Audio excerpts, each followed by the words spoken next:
This is quite the dinosaur of an old machine. What you're looking at here is the Compaq Armada 7330T, and it's mostly complete, aside from the battery, which you notice is black, and the floppy drive, which is also black. Those are actually out of my Compaq Armada 7400. I do have the battery for it and a CD drive. However, I've been needing to use the floppy drive to transfer files since this thing doesn't have any USB at all, and that's really the only way to get stuff on and off of it easily, because I don't want to be wasting loads of CDs, burning things to them and moving them back and forth. Most of the stuff I'm dealing with on here is very small file size, so I can easily just transfer it onto that and then whack it down here into my old Compaq Evo desktop form factor PC. It's a little Pentium 4 machine. I use that kind of as my diagnostic and utility machine. Never is connected to the internet, so XP is perfectly fine. This machine I've been working on for the past few days, and I have successfully rebuilt it with Windows 95. The issue being this thing had a bad hard drive, and if you know anything about these old Armada machines, they had a weird hard drive resonant BIOS utility that if you don't have, you can't change the boot order, you can't get into any settings, you can't really do much of anything with the BIOS unless you have it. And I didn't have it, and I'm not sure how you would go about getting it. I've actually I installed Windows 95 from floppy disks. I have a full Windows 95 installer, 22 floppy disks. Oh, that took 3 or more hours of swapping floppies, plus a couple of them didn't want to read very well. This floppy drive isn't the healthiest thing in the world. It starts making weird grinding noises if on some of the disks. I had to kind of physically push in and hold up on the disk a little bit, and then it would read okay. So I don't know what the heck the problem is with it, and I really hope it keeps working, but chances are I don't know. It might go bad here pretty soon. Sorry about that. As I was saying, the floppy drive on this thing seems to be on its way out. I'm hoping I can find another one of these that's in better condition drive-wise, and frankly, I'd like to find a whole nother one of these machines because I'm missing a few parts, screws and things that I can't find anything that on any of my other parts machines or anything that will fit this to replace them, so I am going to have to do a little bit of digging, and hopefully I can find another one of these or another 7400 that's got the floppy drive, and I'd like to have a spare optical drive as well.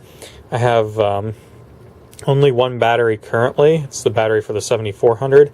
However, I bought 3 more of them off of eBay, and they're actually like new old stock batteries, and they seem to hold a charge very well. Possibly as good as they ever did.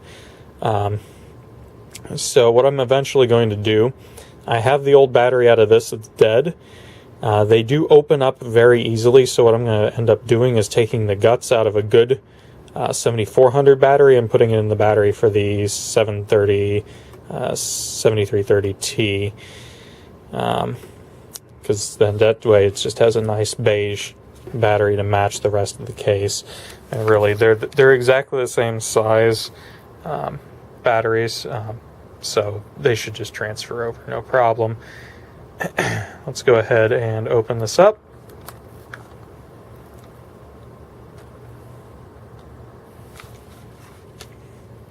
Alright. First thing you'll notice is the thing is pretty much entirely beige. I do have a red track point or eraser head mouse or whatever you want to call that. This one is actually off of a ThinkPad. It's not the original to the machine, but it fit on there with a little bit of glue, of course, because they're actually a much smaller post on these Compaqs, but it works, and I can still peel it back off and clean it off and put a normal one back on if I ever get one. But I actually like these track points much better than the really rough, like cat's tongue type ones that they have on the 7400. It's a much nastier thing, like eats into your finger. Overall, it's in pretty darn good shape. The one little clip over on this side is a little bit screwed up. It's not totally broken, but it's kind of chipped, so it doesn't latch too well on that side. But the rest of the machine does look pretty darn good. The Pentium sticker is still in nice condition on there, nothing peeled up on it. Still have our original warning label down there. The speaker grills are intact. So yeah, I mean, it's in pretty darn good shape. As I said before, it's missing a few screws on the bottoms, so it's not as structurally sound as it should be. However, it still holds together okay. Let's go ahead and power this thing on so you can see what it's like.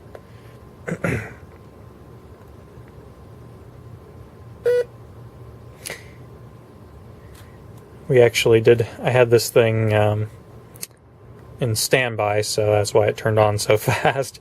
It normally takes, a minute or so to boot up. Nothing spectacular, but not bad. So yeah, this is Windows 95. That's about all I have to say about the OS, and there's really not much special about it. It's a pretty comparable, pretty competent machine for the day. This thing was released in 1996, I believe. This particular model, I believe, was manufactured in 1997. Originally, it came with 16 megabytes of RAM. This currently has 32 megs of RAM, so it's been doubled.